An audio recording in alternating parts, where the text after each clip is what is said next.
Sex में condom फट गया। Hello, welcome to the another episode of Suno India podcast. आज के हमारे गेस्ट है doctor Satish Chundra, sexologist, founder and director of Vivaan hospital. आज हम ऐसे टॉपिक पर बात करने वाले हैं जो लाखों लोगों की प्रॉब्लम है, बट कभी फेस नहीं कर पाते, कभी हिचकिचाते हैं, बोल नहीं सकते। आज का टॉपिक है सेक्सुअल हेल्थ। आज हम लोग सिर्फ सेक्सुअल हेल्थ के बारे में बात नहीं करने वाले, सेक्स एजुकेशन भी प्रोवाइड करने वाले, साथ ही साथ सेक्स से जुड़े बहुत सारे हेल्थ इश्यू जो इंटरनेट पर मिसकंसेप्शन है वो क्लियर करेंगे। आज के पॉडकास्ट का मोटिव यही है कि साइंटिफिकली प्रूवन जो बातें हैं, जो डिस्कशन है, वो आप तक पहुंचाना। So let's begin mind blowing podcast with doctor Satish Chundra. Sir, आज हम लोग जिस टॉपिक पर बात करने वाले हैं ना, वो सोसाइटी में बात की ही नहीं जाती।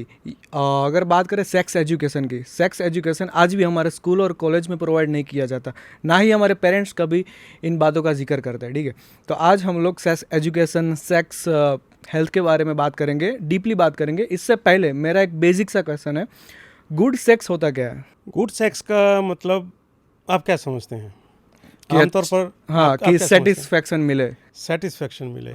आप, मेरा ख्याल है, ये कहना चाहते हैं कि जिसमें महिला को ऑर्गाज्म आ जाए। हाँ, यही समझते हैं? वही समझते हैं। लेकिन क्या आपको पता है कि केवल 2/3 महिलाओं को ऑर्गाज्म आता है, बाकियों को ऑर्गाज्म नहीं आता? ओनली 2/3 महिलाओं को? अराउंड 65%। Okay. बाकियों को ऑर्गाज्म ना आना एक नॉर्मल चीज़ है। क्या उनका गुड सेक्स नहीं है? Actually, good sex is not related to any orgasm. Okay. और it is not related with duration. जैसे कई लोगों का ये मानना होता है कि हमने 10 मिनट सेक्स किया, हाँ, या मैंने आधा घंटा सेक्स किया या 2 घंटा सेक्स किया तो ये बहुत अच्छा सेक्स है। Okay. मैं औरत को बिल्कुल सेटिस्फाई कर दूंगा।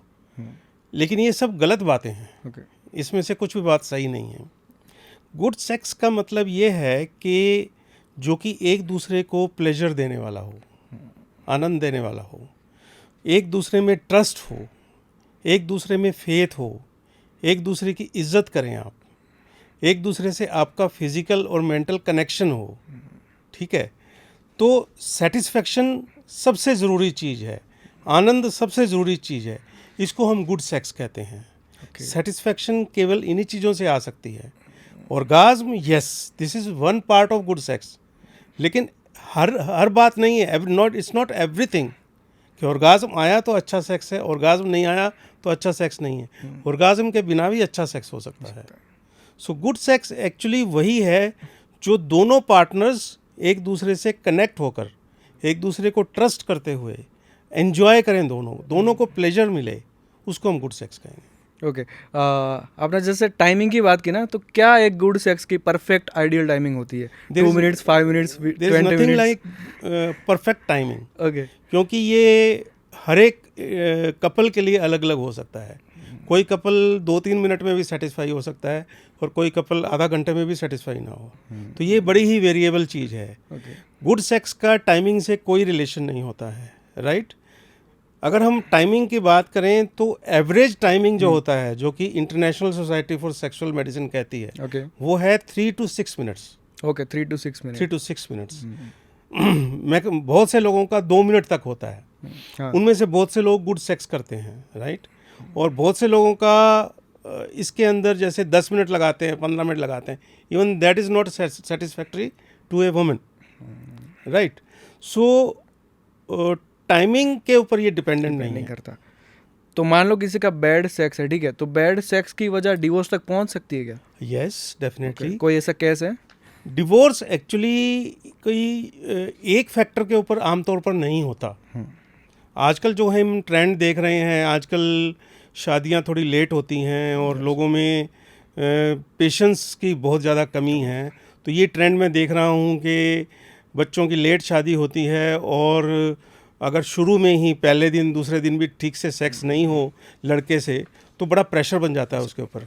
और लड़कियां उसको, फिर बहुत सारी लड़कियां, I must say, rather I would say थोड़ी लड़कियां होती हैं, क्योंकि ज़्यादातर लड़कियां समझदार होती हैं, वो इस चीज़ को समझती हैं, उनको थोड़ी बहुत जानकारी होती है।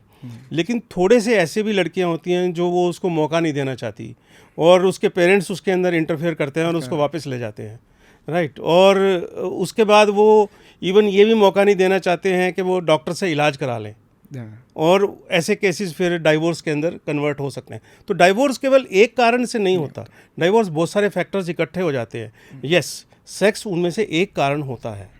आज हम लोग अगर सेक्स की बात करें ना, तो कामा सूत्र जैसे ग्रंथों में भी सेक्स की बात हुई थी, ठीक है।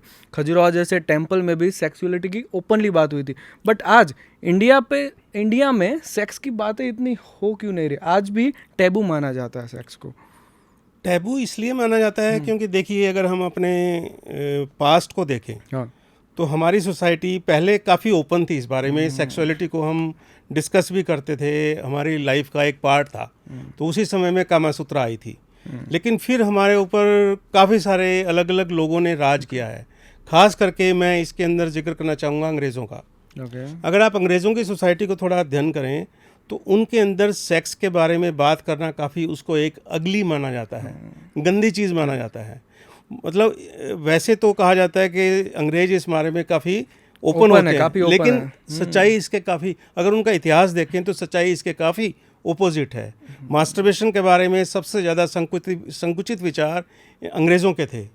और आज अगर हम कोई मूवीज वेब सीरीज देखते हैं तो सबसे ज्यादा ओपन वही है, वही लोग हैं। नहीं, अगर हम हमको पहले वही की बात दिखाया करें, जा रहा है ना। पहले की बात करें, हाँ। पहले की बात करें तो सबसे ज़्यादा मास्टरबेशन के बारे में इनके कुछ लोगों ने मास्टरबेशन के बारे में बड़ी अजीब अजीब थ्योरियाँ लिखी थी ओके, कि मास्टरबेशन से ऐसा हो। जो हम आज बात करते हैं वो एक्चुअली इन्हीं लोगों की दी हुई है बातें। ये हमारे इतिहास में नहीं बनी कभी, हमने ऐसा कभी नहीं कहा, इंडियंस ने ऐसा कभी नहीं कहा कि मास्टरबेशन से ऐसा हो जाता है, आपके बाल झड़ जाते हैं, ये हो जाता है। बहुत सारी। ये इस तरह की बातें अंग्रेज़ों के टाइम में ही कुछ ऐसे लोगों ने ऐसी थ्योरियाँ बनाई थी, जिसके बाद क्योंकि ये हमारे ऊपर इन लोगों का इन्फ्लुएंस था, इसलिए तो फिर हम लोगों ने भी वही बात सीख ली। ये बहुत इंटरेस्टिंग टॉपिक है। ये बहुत कम लोग जानते होंगे या ये चीज़। दूसरी एक चीज़ है कि अगर गुड सेक्स और बैड सेक्स के बीच में कोई अगर लाइन ड्रॉ की जाए, फॉर एग्जांपल आपके कोई केस के बारे में हम लोग थोड़ा जान सकते हैं, तो क्या बैड सेक्स की वजह डिवोर्स से भी आगे बढ़ सकती है क्या कभी भी? कि बैड सेक्स, मान लो कि खराब सेक्स हो रहा है तो घर में झगड़े, मान लो कि ना बीवी का बिजनेस ग्रो होना, ना पैसे बढ़ना, कुछ भी, इनकी वजह भी बन सकता है क्या बैड सेक्स डिवोर्स से हटकर? देखिए, अगर सेक्स संबंध ठीक नहीं है तो देखिए क्या क्या होगा। वही मेरे को रीज़न जानना है। रीज़न तो इसके बहुत सारे हो सकते हैं बैड सेक्स की। सेक्सुअल प्रॉब्लम भी हो सकती है, मेल को हो सकती है, फीमेल को हो सकती है, दोनों का कनेक्शन सही नहीं हो, केमिस्ट्री सही नहीं हो, राइट, फिजिकल मेंटल इलनेस कोई भी हो सकती है, तो उसकी वजह से बैड सेक्स हो सकता है। उनको एनाटॉमी का नहीं पता है। ऐसे में अभी मेरे पास एक केस आया था जिसके अंदर लड़की की उम्र केवल 17 साल थी, या और लड़के की 30 साल, और लड़का लिटरली ऐसे कांप रहा था। तो लड़की ने मुझे बताया कि सर, जब ये उनकी शादी को 2 महीने हो गए थे, तो उसने बताया कि सर ये जब रात को 3-4 बार, 2 महीने में 3-4 बार उसने कोशिश की, तो इसको थोड़ा ऊपर ऊपर का तो पता है, नीचे का कुछ नहीं पता, राइट। और जब ये ऐसी स्थिति में आता है तो ये बिल्कुल कांपने लग जाता है और इसकी बोलती बंद हो जाती है, पसीने पसीने हो जाता है। तो ऐसी स्थिति भी होती है लोगों में। अभी थोड़ा है ना आपके बारे में जानते हैं। आप इस सेक्सोलॉजिस्ट में कैसे आए? आपका मेरे को थोड़ा इंट्रो जानना है, बैकग्राउंड जानना है। देखिए, मैं 1988 से प्रैक्टिस कर रहा हूँ। साइकेट्रिस्ट बाय प्रोफेशन हूँ मैं। I was trained as a psychiatrist. और साइकेट्री के अंदर एक करिकुलम होता है सेक्सोलॉजी का। एक्चुअली इंडिया के अंदर अलग से सेक्सोलॉजी ब्रांच नहीं है। कि हाँ, वही लोगों के मन में सवाल है कि सेक्सोलॉजिस्ट बनते कैसे है, वही किसी को नहीं पता अभी तो। सेक्सोलॉजी अलग से ब्रांच नहीं है। सेक्सोलॉजी में या तो इसका करिकुलम होता है साइकेट्रिस्ट के स्पेशलाइजेशन में, या फिर होता है यूरोलॉजी के पार्ट में। बाकी प्रैक्टिस करने को तो सब लोग करते हैं, उसकी तो अलग बात है, ठीक है। तो मैं इसके अंदर ऐसे आया कि 1988 के अंदर मैंने प्रैक्टिस साइकेट्री की शुरू की। तो साइकेट्री की शुरू करने के साथ में नेचुरल है कि मेरे को सेक्सोलॉजी के बहुत सारे केसेस देखने होते थे। लेकिन क्योंकि सेक्सोलॉजी की अलग से कोई ट्रेनिंग साइकेट्री के अंदर भी नहीं दी जाती, उसके बारे में इतना नहीं पढ़ाया जाता, तो I was not very well equipped to handle all these cases. काफ़ी मैं कर लेता था, लेकिन बहुत सारी कंडीशंस में मुझे समझ नहीं आता था कि मैं क्या करूं। तो धीरे धीरे मुझे पता चला कि इसका एक पार्ट सर्जिकल पार्ट भी होता है। सर्जिकल पार्ट होता है। और फिर मुझे पता चला कि यूरोलॉजिस्ट जो हैं वो इसका सर्जिकल पार्ट देखते हैं, वो भी सेक्सोलॉजिस्ट होते हैं और वो अपना सर्जिकल पार्ट देते हैं। तो मैंने कुछ कॉन्फ्रेंसेस अटेंड की जिसके अंदर मुझे पता लगा कि उन लोगों का और साइकेट्रिस्ट मतलब जो साइकोलॉजी वालों का बिल्कुल ओपोजिट व्यू पॉइंट होता है। ओपोजिट साइकेट्री वाले ये कहते हैं कि जो सेक्स प्रॉब्लम्स हैं उनका मेन जो कारण होता है वो साइकोलॉजिकल होते हैं, दिमाग से होता है। मतलब the problem lies here, that's what they से। जबकि जो यूरोलॉजी वाले हैं वो कहते हैं कि no, it is all the physical problem. जो साइकोलॉजिकल है वो बिल्कुल एक माइनर सा है। तो मुझे बड़ा इंटरेस्टिंग लगा, मैं कि ये एक ही बात को ये दो लोगों को बिल्कुल अलग अलग ढंग से कह रहे हैं, राइट। तो मैंने उनको भी अध्ययन किया और उनकी कॉन्फ्रेंसेस अटेंड की, उनकी बात को समझा। तो मुझे फिर ये 2004 में ये आइडिया आया कि क्यों ना हम इन दोनों को कंबाइन कर दें और कंबाइन करके एक ऐसा इंस्टीट्यूट बनाएं जहां पर हम एक मरीज़ को सब तरह की केयर मिल सके। ऐसा नहीं, क्योंकि तब तक तो क्या होता था कि सपोज़ कोई साइकेट्रिस्ट के पास या जो पुराने ख्यालात थे उनके पास कोई मरीज़ जाता था तो वो अपने हिसाब से ट्रीट करते थे, लेकिन जो उनका व्यू पॉइंट था वो बिल्कुल रह जाता था, और जब उनके पास जाता था तो वो रह जाता था।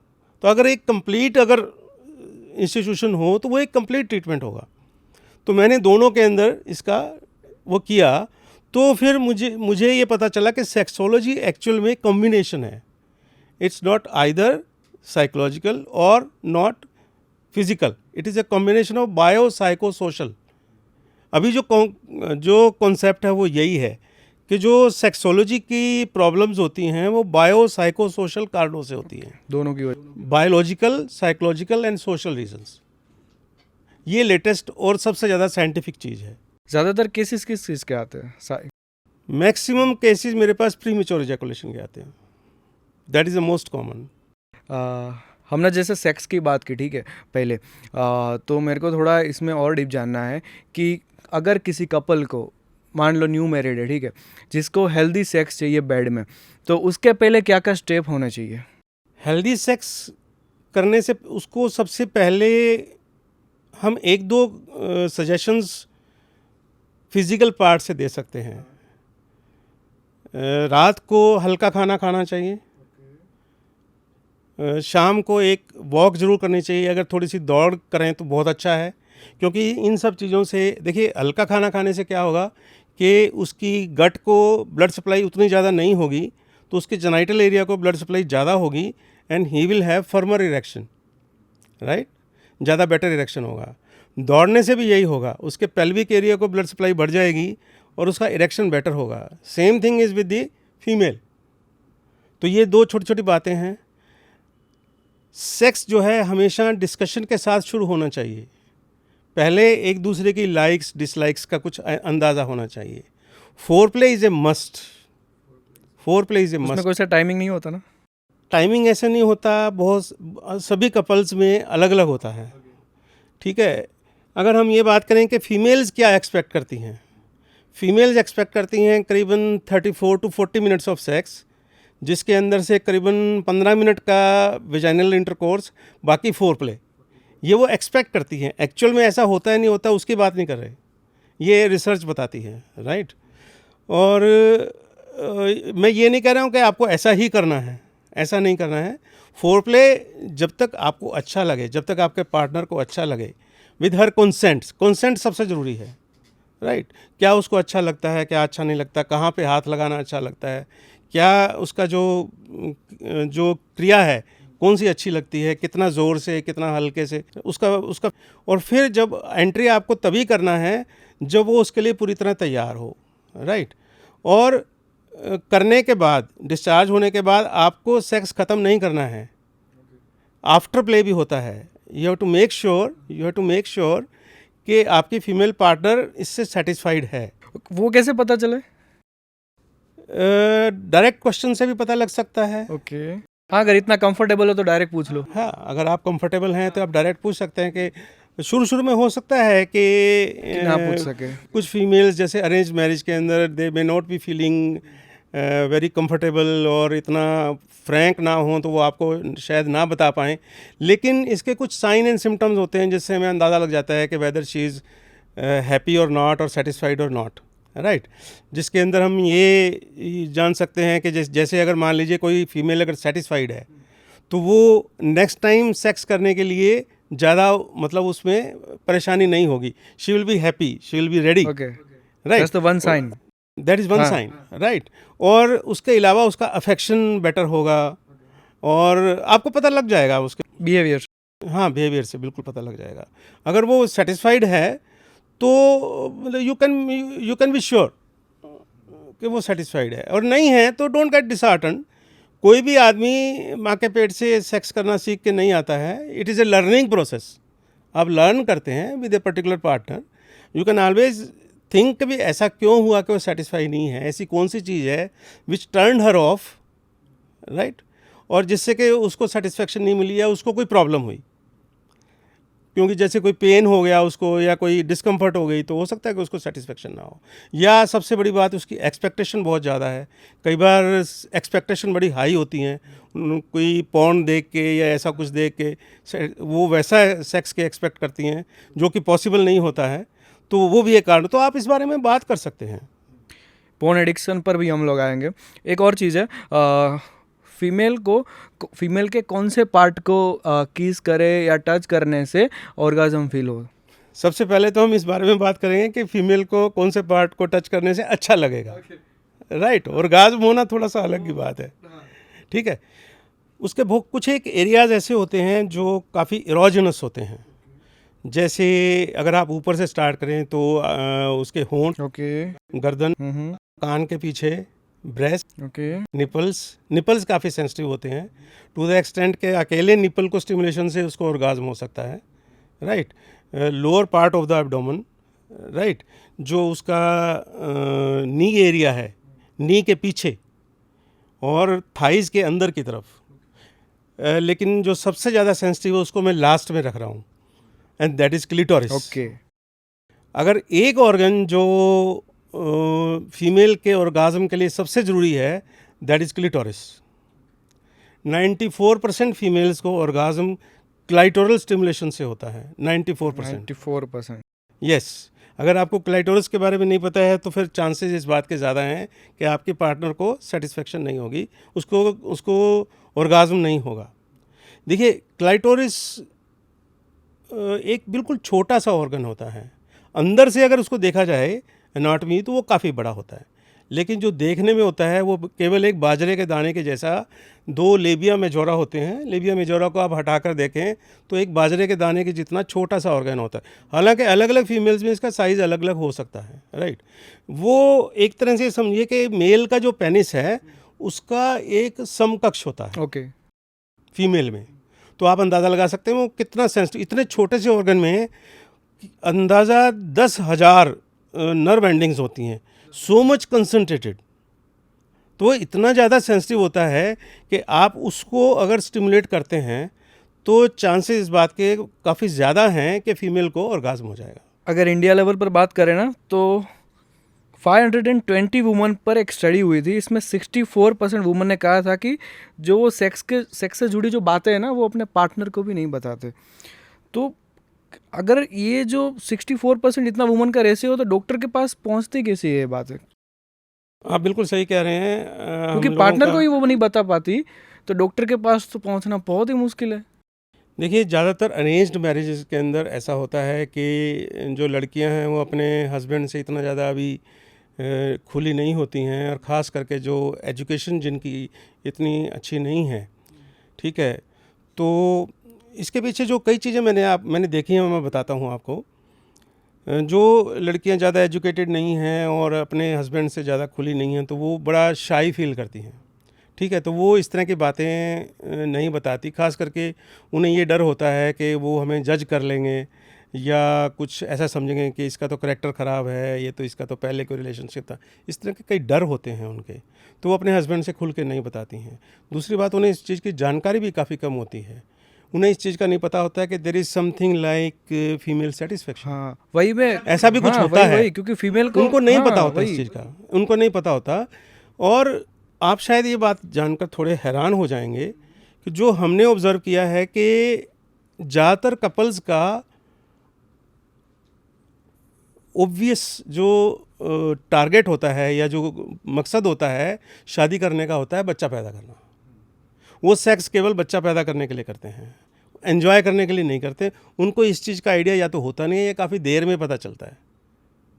जब उनको इस चीज़ का पता ही नहीं है कि सेक्स एंजॉय करने के लिए है, तो इस तरह की बात अपने हस्बैंड को क्या बताएंगी। कई इतनी ज़्यादा शाई होती है लड़कियाँ कि वो जब अपने हस्बैंड से सेक्स करती हैं तो बिल्कुल गुप अंधेरा होना चाहिए, वो ये अलाउ नहीं। और कपड़े भी उतारना नहीं चाहती, ऊपर के कपड़े नहीं उतारती वो केवल अपने नीचे के कपड़े थोड़े नीचे करके कह देते हैं कि आप सेक्स कर लो क्योंकि आपको तो बच्चा करना है बस। और वो जो मेल्स होते हैं जिनको इस बात का पता है, वो हमारे पास आके कहते हैं कि डॉक्टर साहब हम क्या करें। मैंने कभी अपनी वाइफ को एजुकेट करो, that is the only way out. आप उसको फोर्स तो नहीं कर सकते हैं, आप उनको एजुकेट करिए, बताइए, और ये काम तो धीरे धीरे होगा, एकदम से तो आप ये काम नहीं कर सकते हैं। So that is the only way out. और अगर हम इस रिपोर्ट की बात करें ना, तो ये रिपोर्ट में अराउंड 82% महिलाओं के है डिसीज है, कई सारे ऐसे छोटे बहुत प्रॉब्लम है। तो मैं आपको ये बता रहा था कि हम लोगों ने भी यही ऑब्ज़र्व किया है कि इतने सालों में मैंने करीब करीब 40,000 से ज़्यादा मरीज़ों को देख लिया है, जिसमें जो फीमेल जो पेशेंट्स हैं वो काफ़ी कम हैं, जो अपनी प्रॉब्लम के लिए आती हैं, राइट। ऐसे बहुत कम है, ज़्यादातर मेल पेशेंट ही होते हैं। तो ये फीमेल्स के अंदर इस चीज़ की अवेयरनेस भी बहुत कम है। हम कोशिश कर रहे हैं कि उनमें अवेयरनेस जगाएं।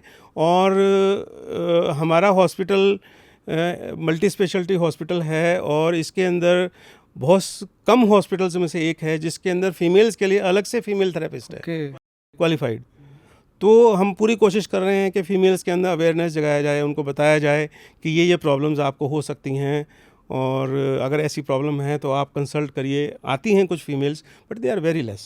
और अगर पिछले साल की भी रिपोर्ट देखें ना, तो 20 से लेके 59 की एज की जो महिलाएं थी ना, वुमेन्स, उनमें ऐसा देखा गया कि उनमें डिप्रेशन की प्रॉब्लम की वजह से भी एक अच्छा सेक्स नहीं होता। तो क्या मेंटल हेल्थ भी इतना अफेक्ट करती है एक गुड सेक्स की? बहुत ज़्यादा इफेक्ट करती है। देखिए, ये तो आपको पता होगा कि मेंटल हेल्थ यानी डिप्रेशन की प्रॉब्लम फीमेल्स में ज़्यादा होती है as compared to males, right. और डिप्रेशन की जो प्रॉब्लम है वो दुधारी तलवार है। ओके। अगर आप डिप्रेशन का और सेक्सुअल प्रॉब्लम्स का रिलेशनशिप देखें तो ये डबल होता है। डिप्रेशन के अंदर सेक्सुअल डिज़ायर कम हो जाती है, that is one of the symptoms. Okay, desire ही कम हो जाती है। डिज़ायर ही कम हो जाती है। और जैसे अगर मेल्स की बात करें तो इरेक्टाइल डिसफंक्शन भी हो जाएगा, राइट, और डिज़ायर भी कम हो जाएगी।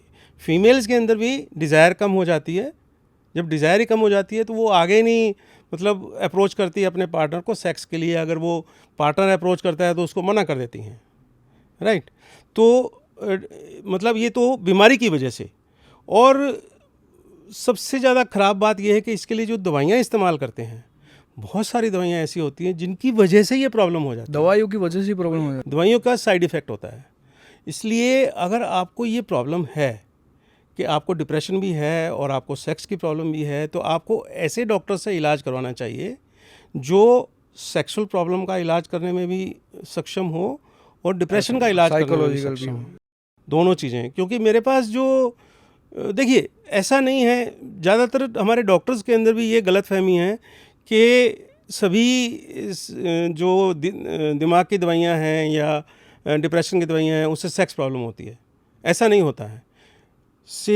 5 से 7% लोगों को प्रॉब्लम होती है, बाकियों को तो नहीं होती है। मैं जो ट्रीटमेंट करता हूँ उसके अंदर कई पेशेंट्स को काफ़ी हाई डोज में एंटी डिप्रेसेंट देता हूँ, लेकिन उनको कोई प्रॉब्लम नहीं होती।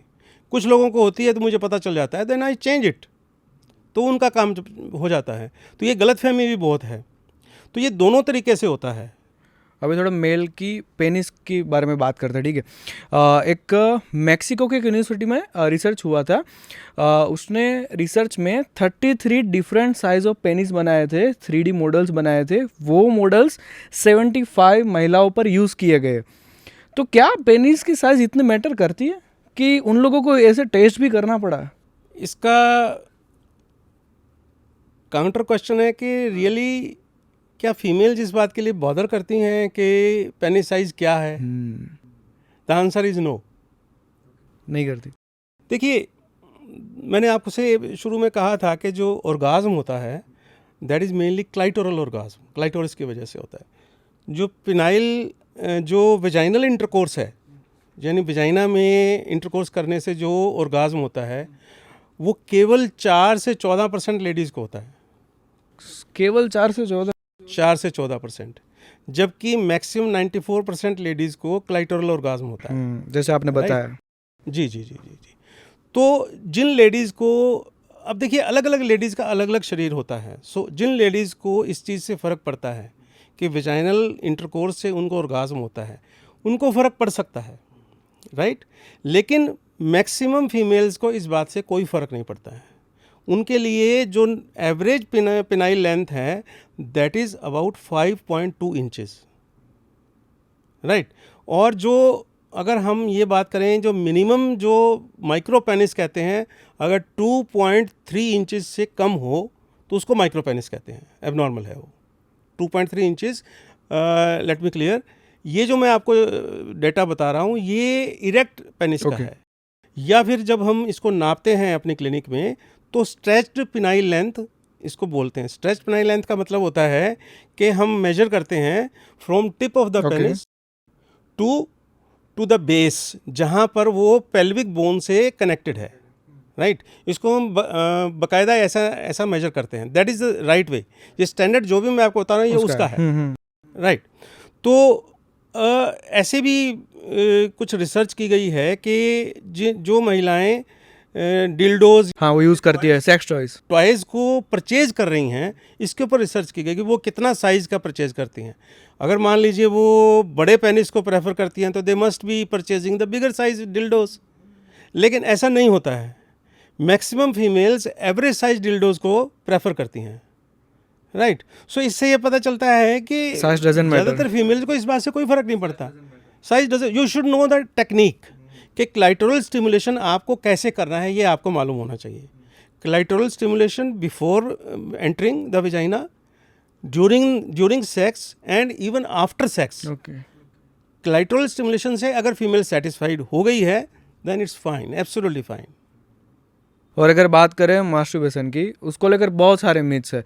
क्या वो हेल्दी है? Masturbation is a very healthy technique for self satisfaction, self pleasure. इसके बहुत सारे फ़ायदे होते हैं। फ़ायदे होते हैं? बहुत फ़ायदे होते हैं इसके। या देखिए, मास्टरबेशन डिपेंड करता है आपकी टेक्निक पे। उसकी भी टेक्निक होती है?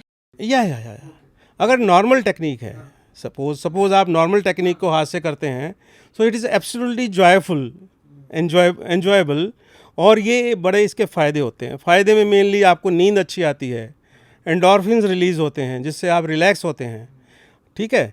और अगर आपको सेल्फ प्लेजर है, you explore your own body, तो आपको पता होता है कि आपकी बॉडी के कौन से पार्ट को कितना और कैसे अगर स्टिमुलेट किया जाए तो आपको अराउजल होता है, राइट। सिर्फ एक दो चीज़ें ऐसी हैं जो मास्टरबेशन के अंदर दुनिया में कुछ लोग उसको प्रैक्टिस करते हैं जो थोड़ी खतरनाक हैं। वो चीज़ें आपको उनसे बचना चाहिए। एक तो कहते हैं जिसके अंदर आपको प्रोन मास्टरबेशन, जिसके अंदर कुछ लोग जो है उल्टे लेटकर और मास्टरबेशन करते हैं पिलो के साथ या किसी चीज़ के साथ, राइट। तो वो थोड़ा खतरनाक है। या उससे क्या होता है कि थोड़ा इंजरी हो जाता है कई बार पेनिस में, तो उससे इरेक्टाइल डिस्फंक्शन हो सकता है, किसी को टेढ़ापन आ सकता है, या कभी कभी ये भी देखते हैं कि डिलेड इजैकुलेशन हो जाता है, यानी कि इजैकुलेशन में बहुत देर हो जाती है। या तो ये है, एक होती है डेथ ग्रिप। यस, उसको बोलते हैं डेथ ग्रिप, यानी वो अपने पेनिस को इतने टाइट करके वो होल्ड करते हैं कि वो उसका जो ब्लड सर्कुलेशन है वो कई बार रुक जाता है, जिससे वो प्रॉब्लम हो जाती है। या कई बार जैसे अगर हार्ड पेनिस होता है तो इतना ज़ोर से उसको पकड़ के कई उसको ऐसा मोड़ के देखते हैं, ऐसी प्रैक्टिस है कई सारे कंट्रीज़ में, या ऐसी प्रैक्टिस है, मोड़ के देखते हैं और इससे कई बार पेनिस का फ्रैक्चर हो जाता है। ठीक है, आपको ऐसा नहीं करना है। अगर नहीं कर रहे हैं तो masturbation is a perfect technique for self exploration and self pleasure. ये रील वायरल जाने वाली है भाई क्योंकि डेथ मतलब वो जो नाम ही वही है ना, डेथ ग्रिप। हफ्ते में कितनी बार करना चाहिए मास्टरबेशन? इसका कोई हार्ड एंड फास्ट रूल नहीं है, राइट। अब देखिए कितनी बार करना चाहिए मास्टरबेशन या इंटरकोर्स। तो देखिए इसके बहुत सारे फ़ायदों में से एक फ़ायदा होता है कि अगर आप फ्रीक्वेंटली करते हैं तो जो इसके फ़ायदों में एक ये होता है कि आपके प्रोस्टेट कैंसर का जो रिस्क है वो कम हो जाता है अगर आप फ्रीक्वेंटली करते हैं। ऐसा रिसर्च किया गया है कि महीने में जो लोग 21 बार से ज़्यादा मास्टरबेशन करते हैं या 21 बार से ज़्यादा सेक्स करते हैं उनके अंदर प्रोस्टेट कैंसर का रिस्क काफ़ी कम हो जाता है। It depends on the age, अगर जैसे जैसे एज बढ़ती है थोड़ा रिस्क बढ़ जाता है, but prostate cancer is one of the most common cancers in males. काफ़ी कॉमन है ये कैंसर प्रोस्टेट का। तो उसको रिपीटेडली करने से आपको काफ़ी फ़ायदा। उसका रीज़न जो आगे जो इसकी पाइप होती है, अगर आप फ्रिक्वेंटली उसको मास्टरबेट करते हैं या उसका जो फ्लूइड है वो निकाल देते हैं तो उससे जो फ्लूइड में जो इन्फ्लामेटरी सेल्स होते हैं, डेब्रिस होता है, वो क्लीन होता रहता है। अगर आप ऐसा नहीं करते हैं तो प्रोस्टेट में ही वो जम जाते हैं और उससे कैंसर पैदा हो जाता है। ये इसकी थ्योरी है। बट इसके कुछ नुकसान नहीं है क्या? लोग बोलते हैं किडनी में असर करता है ज़्यादा। ये सब अंग्रेज़ों की देन है। ऐसा है तो मतलब मिथ्स ही मान लो ना उसको। मिथ्स मिथ्स है वो। तो एक और myths, I don't know myths है कि क्या है, कि अगर ज़्यादा मास्टरबेशन करेंगे ना तो आगे बाप बनने में प्रॉब्लम आएगी। नहीं, मास्टरबेशन से कभी भी आपको बाप बनने में प्रॉब्लम तब आएगी जब अगर आपके स्पर्म्स के अंदर प्रॉब्लम होगी, स्पर्म काउंट में प्रॉब्लम होगी। मास्टरबेशन का स्पर्म काउंट से कोई रिलेशन नहीं है। मास्टरबेशन बिल्कुल अलग चीज़ है और स्पर्म काउंट होना या आपके सीमन का हेल्दी होना बिल्कुल अलग चीज़ है। रादर फ्रीक्वेंट मास्टरबेशन से you get new and new जो पौध है, जो नई जो है वो स्पर्म्स की, वो आपको मिलती रहती है। तो स्पर्म तो हमेशा बनते रहते हैं। जितने स्पर्म्स बने हुए हैं अगर सपोज आपने मास्टरबेट करके निकाल दिए हैं, नेक्स्ट टाइम मास्टरबेशन अगर आप करेंगे तुरंत तो आपका स्पर्म काउंट कम हो जाएगा, राइट। नेचुरल है, क्योंकि स्पर्म तो कुछ क्वांटिटी में बने हुए हैं जो कि स्टोर्ड हैं, आपने वो निकाल दिए। दोबारा जो बनेंगे उसमें थोड़ा टाइम लगेगा। कितना टाइम लगता है? जनरली 2 दिन के बाद फिर से वो फिल हो जाता है। 2 दिन के बाद? मान लो कोई दिन में 3 बार 4 बार कर रहा है तो क्या लेवल पर असर पड़ेगा उस पर? उसका जो अगर सीमेन काउंट करेंगे तो उसके अंदर स्पर्म्स कम होंगे, ठीक है। तो नेचुरली उसका बच्चा होने की उसके चांसेस थोड़े से कम हो जाएंगे क्योंकि स्पर्म्स कम हो जाएंगे, राइट, अगर वो रिपीटेडली करता है। इसीलिए हम जो कपल्स बच्चे के लिए जाते हैं हम उनको ये कहते हैं कि इतने इतने दिनों में ऐसे ही इंटरकोर्स करिए आप। That is the reason. हाँ, तो उस पर ही थोड़ा बात करते हैं। मान लो किसी को अगर प्रेगनेंसी चाहिए, गुड प्रेगनेंसी, गुड बच्चा अच्छा चाहिए, ठीक है, तो डेली सेक्स करना चाहिए, 1-2 दिन के बाद करना चाहिए, क्या उसका फ्रीक्वेंट होता है? देखिए, आमतौर पर जो लेडी डॉक्टर्स हैं वो उसकी डेट्स के हिसाब से, ओव्यूलेशन की डेट के हिसाब से उनको इंटरकोर्स करने को कहती हैं। लेकिन इससे एक प्रॉब्लम पैदा हो जाती है क्योंकि इससे परफॉर्मेंस प्रेशर आ जाता है। और मेरे पास बहुत सारे ऐसे कपल्स आते हैं जिसके अंदर मेल को इरेक्टाइल डिसफंक्शन हो जाता है इससे। सो उनको मैं सिंपल ढंग से ऐसा बताता हूँ कि ओके, आप 1 हफ्ता छोड़कर, 1 दिन छोड़कर आप लगातार सेक्स करिए एंड फॉरगेट अबाउट डेट्स। मैं उनको ये कहता हूँ कि don't have sex for producing a child, have sex to enjoy. हाँ, वरना उसको माइंड पे प्रेशर आ जाएगा ना, साइकोलॉजिकल हर्ट होगा, उसकी वजह से वो डिपेंड करेगा सीधा हमारे सेक्स पर। हाँ, और क्योंकि वो फिर वो मॉनिटर करने लग जाता है कि मेरा ठीक से हुआ कि नहीं हुआ है, कभी ढीला तो नहीं होगा, न अगर हो गया तो क्या होगा, मेरी वाइफ क्या सोचेगी, बच्चा नहीं होगा, ठीक है। ये सारी चीज़ें उसके दिमाग में चलने लग जाती हैं और इसी की वजह से उसको इरेक्शन नहीं आता। एक और चीज़ है इंटरनेट पर, नो फैप, उसके बारे में क्या कहना है आपका? नो फैप का मतलब ये होता है कि आप सपोज मास्टरबेशन कर रहे हैं या इंटरकोर्स कर रहे हैं, उसको कुछ दिनों के लिए कुछ आप पर्टिकुलरली 1 महीने तक बंद कर दें। 1 महीना 2 महीने तक आप उसको बंद कर देते हैं। यानी एब्सटिनेंस का क्या इफेक्ट होता है? कोई बहुत ज़्यादा इफेक्ट तो नहीं होता है, लेकिन येस डेफिनेटली सपोज आपको मास्टरबेशन की प्रॉब्लम है, सपोज आप एडिक्ट हैं या मान लीजिए मास्टरबेशन को प्रेफर करते हैं as compared to intercourse, right, और आपको और कई तरह की प्रॉब्लम्स है, जैसे मास्टरबेशन के मैंने आपको बताया है, ये प्रॉब्लम्स है। तो अगर आप उससे एक बार अगर छोटा सा ब्रेक ले लेते हैं तो दैट विल हेल्प यू। ठीक है, तो डेफिनेटली इट हेल्प्स समटाइम्स। हमने जैसे मेल की मास्टरबेशन की बात की, ठीक है, फीमेल मास्टरबेशन की कभी बात ही नहीं होती, उसके बारे में आपका क्या कहना है? देखिए, जैसा कि हम पहले बात कर चुके हैं कि हमारे देश में सेक्स के बारे में जो अवेयरनेस है बहुत कम है, ख़ास करके फीमेल्स में और भी ज़्यादा कम है। ठीक है, फीमेल्स को हम बिल्कुल अंदर रखना चाहते हैं, उनसे इस बारे में बात करना बड़ा गंदा समझा जाता है, बड़ा मतलब एक लोअर क्लास का हाँ, समझा जाता है। घिनौना मान लो ना, अगर हम वर्ड यूज़ करें तो घिनौना समझा जाता है। वो अगर अंदर अंदर भी बात नहीं करेंगे, कभी नहीं करेंगे।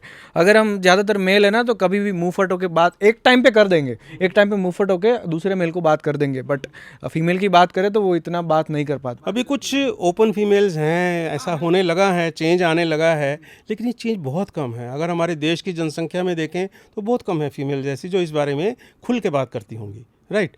तो फीमेल मास्टरबेशन अगर आप वर्ल्ड की बात करें तो 75 to 80% फीमेल्स मास्टरबेट करती हैं, that is normal. 70 to 85%। Females masturbate करती हैं, दैट इज़ नॉर्मल। लेकिन अगर हम इंडिया की बात करें तो ये फिगर 30 to 40% से ज़्यादा नहीं है। क्यों, ऐसा क्यों? क्योंकि फीमेल तो वही है। देखिए, मैंने आपको अभी बताया था कि फीमेल्स को इस चीज़ मतलब बहुत सारी फीमेल्स को इस चीज़ का आइडिया ही नहीं होता है कि सेक्स एक ऐसी चीज़ है जो एंजॉय करने की है, which is something to be enjoyed, this is important part of your life. खराब चीज़ नहीं है। ख़राब चीज़ नहीं है, और उनको सिर्फ ये है कि ये बच्चा पैदा करने की एक तकनीक है, दैट्स इट। अगर ऐसा आपको बहुत सारे घरों के अंदर बहुत सारी लेडीज़ के साथ मिल जाएगा कि जब उनके बच्चा हो गया, जब उनके संतान पूरी हो गई तो वो सेक्स में इंटरेस्ट लेना बंद कर देती हैं। अगर उनका हस्बैंड थोड़ा एडवांस करता है तो उसको मना कर देती हैं कि आपके बच्चे हो गए हैं, आप इतने बड़े हो गए हैं, बूढ़े हो गए हैं, अब क्यों इस बारे में। तो वो उनकी इच्छा के लिए कई बार हाँ कर भी देती हैं, लेकिन वो इंटरेस्ट नहीं लेती। यहाँ पर भी एक सवाल आता है कि वो इंटरेस्ट नहीं लेती बिकॉज ऑफ उसके अंदर अभी मतलब जो बोलते हैं ना ऑर्गाज्म की जो उसकी फीलिंग है वो कम हो जाती है बच्चा पैदा करने की वो भी एक मैंने डिजीज आपको है। अभी बताया, ऑर्गाज्म का तो कॉन्सेप्ट ही नहीं है। ऑर्गाज्म का तो कॉन्सेप्ट ही नहीं है। उनके हिसाब से उनका काम था बच्चा पैदा करना, उन्होंने बच्चा पैदा कर दिया, उसके बाद इसका कोई मतलब नहीं है। ऐसी फीमेल्स कम हैं जिनको इस चीज़ का अंदाज़ा है कि यस, सेक्स जो मेल और फीमेल में बिल्कुल एक जैसा होता है। अभी हम लोग बात करेंगे नाइटफॉल की। नाइटफॉल होता क्या है? देखिए, नाइटफॉल जो होता है, ये पहले इसके लिए हमें ये समझना पड़ेगा कि जो हम रात को सोते हैं हमारी स्लीप क्या होती है। Okay, sleep cycle. Sleep cycle, sleep के दो पार्ट होते हैं, एक रैम स्लीप, एक नॉन रैम स्लीप। ओके, थोड़ा समझाएंगे इसको। रैम स्लीप मतलब रैपिड आई मूवमेंट स्लीप। इसके अंदर हमारा शरीर बिल्कुल शिथिल होता है, लेकिन हमारे शरीर में बहुत सारे एक्टिव काम हो रहे होते हैं। जैसे आपका हार्ट बड़ा तेज़ी से बीट कर रहा होता है, आपका ब्लड प्रेशर काफ़ी बढ़ जाता है, राइट। आपके हार्मोन्स बहुत रिलीज़ होते हैं इस दौरान, और आपका इरेक्शन कई बार होता है इस बारे में। देखिए, अगर हम नॉर्मल नाइट को अगर हम इसको एनालाइज करें तो हर नाइट को on an average 4 to 7 times erection होता है नॉर्मली, और ये बहुत इंपॉर्टेंट है हमारी पिनाइल हेल्थ के लिए।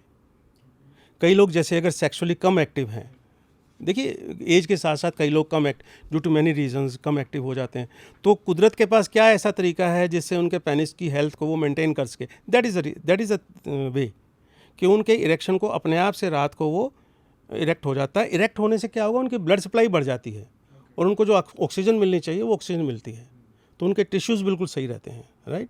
तो ये एक्टिविटीज़ होती हैं और हार्मोन्स उनके रिलीज़ होते हैं।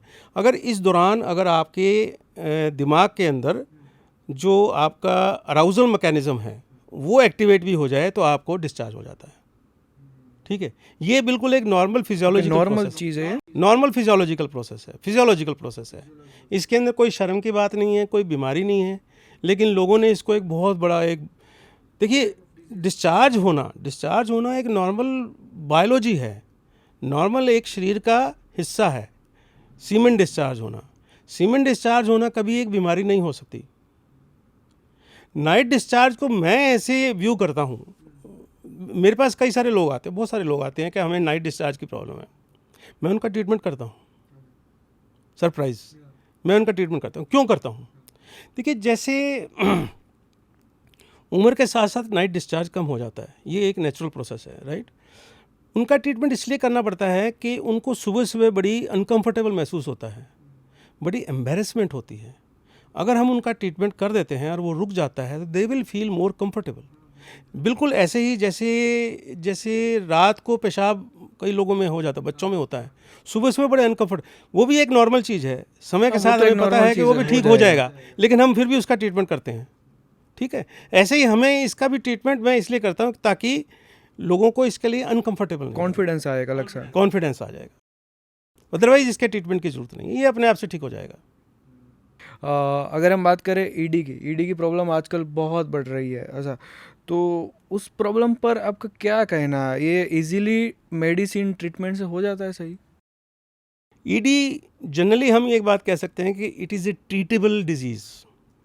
ऐसा कोई ऑलमोस्ट हम दुनिया में किसी भी मेल का ईडी का हम ट्रीटमेंट कर सकते हैं। वी कैन ट्रीट 100% लोग। थोड़ा हम लोग जाने क्या ईडी क्या होता है थोड़ा?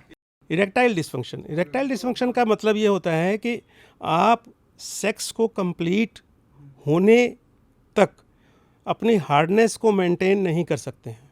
अब इसके अंदर दो चीज़ें होगी, या तो आपका हार्डनेस आएगा ही नहीं या फिर हार्डनेस आ गया लेकिन आप मेंटेन नहीं कर सकते हैं till the time of discharge. दो बातें होगी, दो तरह का हो गया, राइट। उसको हम ईडी कहते हैं। अंडरस्टैंड। उसको कैसे ठीक किया जाता है, कैसे ट्रीटमेंट क्या होती है? देखिए वही जैसे मैंने आपको जिक्र किया था, बायोसाइकोसोशल इसके तरीके होते हैं। बायोलॉजिकल इसके बहुत सारे कारण होते हैं, साइकोलॉजिकल कारण होते हैं और सोशल कारण होते हैं, राइट। साइकोलॉजिकल में जैसे या तो आपको इसके बारे में जानकर सेक्स के बारे में जानकारी नहीं होती है, टेंशन है, एंग्जाइटी है, डिप्रेशन है, आपके पार्टनर से आपको ठीक से कोई रिलेशनशिप प्रॉब्लम्स हैं, ठीक है, या फिर आपको जेंडर डिस्फोरिया जिसको हम कहते हैं, ट्रांसजेंडर्स अंदर से आप वो हैं, होमोसेक्सुअल हैं, राइट, आपको इसकी प्रॉब्लम है, या कोई भी आपको दिमाग में परेशानी है तो आपको इरेक्शन की प्रॉब्लम हो सकती है, साइकोलॉजिकल कारण है। जो फिजिकल कारण है उसमें सबसे कॉमन होता है डायबिटीज़। ओके। तो वो तो मेडिसिन से भी ठीक हो जाएगा ना? मेडिसिन से सभी ठीक हो सकते हैं। डायबिटीज़ एक कारण हो सकता है, हाइपरटेंशन, ब्लड प्रेशर जिसको कहते हैं, या मान लीजिए बहुत न्यूरोलॉजिकल डिजीज़ होती हैं, आपका ब्रेन ठीक से काम नहीं कर रहा है, आपके हार्मोन्स ठीक से काम नहीं करते हैं। बहुत सारी मेडिसिन ऐसी होती हैं, एंटीबायोटिक्स ऐसे होते हैं जिनके साइड इफ़ेक्ट के कारण आपको इरेक्टाइल डिस्फंक्शन हो जाता है। हार्मोन्स होते हैं जैसे सेक्स हार्मोन है, उसकी अगर कमी हो तो आपको ये प्रॉब्लम हो सकती है। आपको अगर मान लीजिए प्रोलैक्टिन ज़्यादा हो, जैसे ब्रेन में आपको कई भी ट्यूमर्स हो जाती हैं, उसकी वजह से ऐसा हो जाता है, ठीक है। मान लीजिए आपको आपकी लाइफस्टाइल ऐसा है, जैसे सबसे ज़्यादा इसमें ख़तरनाक होता है आपका स्मोकिंग इज़ वेरी डेंजरस। मतलब ये ऑलमोस्ट मैक्सिमम जो स्मोकिंग करते हैं उनमें से इरेक्टाइल डिस्फंक्शन अधिकतर लोगों को होता है। अल्कोहलिज्म, इस बारे में थोड़ा सा मतभेद है। कुछ लोग इस बारे में कहते हैं थोड़ा अल्कोहल लेना जो है वो अच्छा है, लेकिन अब जो लेटेस्ट रिसर्च है वो ये बताती है कि no amount of alcohol is safe. Alcohol लेने का मतलब है कि आपको अगर कम लेते हैं तो कम प्रॉब्लम होगी, ज़्यादा लेते हैं तो ज़्यादा प्रॉब्लम होगी, ठीक है। अल्कोहल लेना कभी भी सेफ़ नहीं है, राइट। आपके हार्ट के लिए भी सेम चीज़ है। देखिए इरेक्टाइल डिस्फंक्शन जो आजकल लेटेस्ट रिसर्च बताती है कि आपको यदि 40 साल की उम्र के बाद, राइट, अगर किसी को इरेक्टाइल डिस्फंक्शन होता है तो ये इस चीज़ का एक साइन हो सकता है कि आपको आने वाले समय में जल्दी ही हार्ट की प्रॉब्लम होने वाली है। ये कैसे होता है, मतलब this is very interesting research जो ये बताती है। देखिए जो हमारा इरेक्शन होता है वो भी वास्कुलर होता है, यानी ब्लड सप्लाई ज़्यादा होने से जो आपकी वेसल्स हैं उसके अंदर एक्स्ट्रा ब्लड जाता है, ब्लड अंदर पेनिस में ब्लड जाने से उसको आपको इरेक्शन होता है। और हार्ट भी ऐसे ही काम करता है। हार्ट में और ब्लड में फ़र्क ये है कि उसकी जो ब्लड वेसल्स हैं उसका साइज़ करीब 3 से 4 मिलीमीटर होता है, और जो पेनिस की जो हैं वो करीब 1 से 1.5 मिलीमीटर होती है। Half of the heart, half से भी थोड़ी कम होती है, बहुत छोटी होती है जो आर्टरीज होती हैं, राइट। और जो डिजीज़ होती है जो आपकी पूरी बॉडी को वो अफेक्ट करती है, जैसे एथेरोस्क्लेरोसिस है या आपकी जो अंदर की लाइनिंग है एंडोथेलियम, उसकी जो डिजीज़ है, मान लीजिए आजकल एक नई रिसर्च आई है जो ये बताती है कि आपके दांतों की जो डिजीज़ है, ठीक है, अगर आपको वहाँ पे इन्फ्लेमेशन है तो आपको इरेक्शन की प्रॉब्लम के चांसेस ज़्यादा हैं, तो आपको अपने दांतों का ख्याल रखना चाहिए। तो आपकी जनरलाइज जो आपकी हेल्थ है वो आपके सारे शरीर को असर करती है। तो इसका मतलब ये है कि वो आपके पेनिस को सबसे पहले असर करेगी। तो ये जो अगर इसकी डिजीज़ है तो ये इस चीज़ का साइन है कि आपको ये बीमारी हो रही है। और आपके हार्ट को आमतौर पे देखा गया है कि 2/3 लोगों को अराउंड 3 साल के बाद 2/3 लोगों को हार्ट की प्रॉब्लम होती है। तो अगर हम इस चीज़ की तरफ ध्यान दे दें तो बहुत सी बार ऐसा होता है कि मेरे पास जो लोग आते हैं तो मैं उनको इस चीज़ के लिए रेफ़र करता हूँ कि आप अपना हार्ट चेकअप कराओ। कोई शॉकिंग केस आया आपके साथ इतने साल के एक्सपीरियंस के बाद इस चीज़ का? कोई ऐसा केस बताना सकते? किस चीज़ का? ये इरेक्टाइल ईडी का। ईडी का, यस। शॉकिंग तो मैं नहीं कहूँगा, but it has a bit challenging. Okay, challenging, unusual. हाँ, डायग्नोस्टिक थोड़ा सा उसमें था कि मेरे पास एक केस आया जिसके अंदर उसको इरेक्शन की प्रॉब्लम थी। अराउंड 40 इयर्स के करीब उसकी एज थी, 40 इयर्स।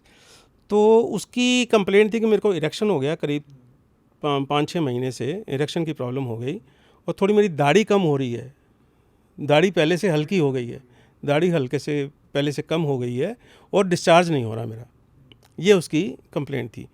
तो नहीं हो रहा, मतलब ऐसा नहीं है कि आपको जल्दी हो रहा है, डिलेड हो रहा है, हो ही नहीं रहा है, डिस्चार्ज होना बंद हो गया। तो मैंने उसका सारा एग्जामिनेशन किया, कोई ऐसी चीज़ नहीं लगी देखने में।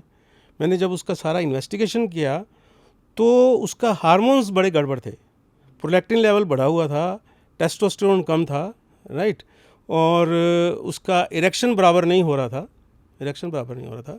फिर उसके अंदर मैंने उसका ब्रेन का एमआरआई किया, ब्रेन का, या तो मुझे पता चला कि उसके एक ट्यूमर थी, ब्रेन में ट्यूमर थी, ठीक है, जिसको हम प्रोलैक्टिनोमा कहते हैं। प्रोलैक्टिनोमा एक ट्यूमर होती है, यानी पिट्यूटरी फोसा होता है जिसके अंदर ट्यूमर आ जाती है, राइट। तो उसका फिर हमने मेडिसिन से ट्रीटमेंट किया। इंटरेस्टिंग बात यह है कि इसका मेडिसिन से ट्रीटमेंट हो सकता है, सर्जरी की कई बार ज़रूरत नहीं होती, राइट। तो करीब 6 महीने में उसका ट्यूमर साइज़ काफ़ी कम हो गया और उसका वापस जो है वो इरेक्शन होने लग गया और डिस्चार्ज भी होने लग गया। अभी हम लोग बात करें तो वाइग्रा की, बहुत हवा है इसके बारे पे। कैसे काम करती है वाइग्रा? देखिए, इसके लिए हमें ये समझना पड़ेगा कि हमारा इरेक्शन कैसे होता है, ठीक है। इरेक्शन, देखिए थोड़ा सा पेनिस को समझना पड़ेगा। पेनिस क्या है? पेनिस जो है हमारे दो अंदर एक सिलेंडर्स होते हैं, कार्पोरा कैवर्नोसा, 2 सिलेंडर्स होते हैं, एक वो 2 होते हैं और एक होता है कार्पोरा स्पोंजियोसम, ठीक है। 2 कैवर्नोसा ऊपर होते हैं, स्पोंजियोसम नीचे होता है और इनके आसपास में एक झिल्ली होती है, राइट। जब आप सेक्स करना चाहते हैं तो इसके अंदर नॉर्मल से 10 गुना ज़्यादा ब्लड अंदर रश करता है, राइट, और अंदर का जो ब्लड प्रेशर है काफ़ी बढ़ जाता है और जो ये सारा जो ब्लड जाता है कार्पोरा कैवर्नोसा में जाता है, मैक्सिमम ब्लड वो ये फैलते हैं ऐसे, और जो बाहर की झिल्ली है उसके अगेंस्ट ऐसे स्ट्रेच करते हैं, अंडरस्टैंड, हाँ, ठीक है। स्ट्रेच करने से वहाँ की वेन्स दब जाती हैं और वो जो ब्लड है वो अंदर ही ट्रैप हो जाता है, रुक जाता है अंदर ही, रुक जाता है। तो ये जो रुकना है ब्लड का है, ये दिस इज़ वेरी इंपॉर्टेंट। अब ये होता कैसे है? जब आप फोर प्ले करते हैं, यहाँ पे मैं वर्ड फोर प्ले को काफ़ी एम्फेसाइज करता हूँ क्योंकि फोर प्ले के बिना व्याग्रा कभी काम नहीं करती। व्याग्रा अपने आप से कुछ नहीं करती, ये फोर प्ले के बाद ही काम करती है। फोर प्ले करने से आपकी जो नर्व एंडिंग्स होती हैं वहाँ से नाइट्रिक ऑक्साइड गैस रिलीज होती है, ठीक है। नाइट्रिक ऑक्साइड गैस से एक अलग से मॉलिक्यूल बनता है जिसको साइक्लिक जीएमपी कहते हैं। साइक्लिक जीएमपी को फिर जब ये अपना काम कर देता है, साइक्लिक जीएमपी से जो आपके मसल्स हैं अंदर के वो रिलैक्स होते हैं। मसल्स रिलैक्स होने से ही वहाँ पे अंदर पेनिस के अंदर स्पेस बनता है जिसके अंदर ब्लड एक्स्ट्रा जाता है, राइट। अब जब ये अपना काम कर देता है तो ऐसा मैकेनिज्म है कि साइक्लिक जीएमपी को वापस डिस्ट्रॉय करने के लिए या इनएक्टिव करने के लिए एक मैकेनिज्म है, एक एंजाइम होता है। व्याग्रा उस एंजाइम को इनएक्टिव करती है। ओके। व्याग्रा का काम है कि उस एंजाइम को इनएक्टिव करना, ताकि साइक्लिक जीएमपी ज़्यादा टाइम तक काम करता रहता है और आपका इरेक्शन बना रहता है। तो इससे क्या पता चला? इससे ये पता चला कि व्याग्रा तब तक काम नहीं करेगी जब तक आप ठीक से फोरप्ले नहीं करते। ओके, तो ये लेना कितना सेफ है अगर डॉक्टर के कंसर्न के बिना अगर ले? काफ़ी सेफ मेडिसिन है। ये बड़ी गलतफहमी है कि ये डेंजरस है, ऐसा हो जाएगा वैसा हो जाएगा। केवल एक एब्सोल्यूट कॉन्ट्राइंडिकेशन है कि यदि आप एक ग्रुप ऑफ मेडिसिन होता है नाइट्रेट्स, जो कि आप हार्ट की जो प्रॉब्लम होती है उसके अंदर लेते हैं, कई जो पेशेंट्स होते हैं जिनका ब्लड प्रेशर ज़्यादा होता है उनको भी देते हैं। तो अगर आप नाइट्रेट्स ले रहे हैं और साथ में आप व्याग्रा लेते हैं तो आपका ब्लड प्रेशर डेंजरस लेवल तक लो हो सकता है।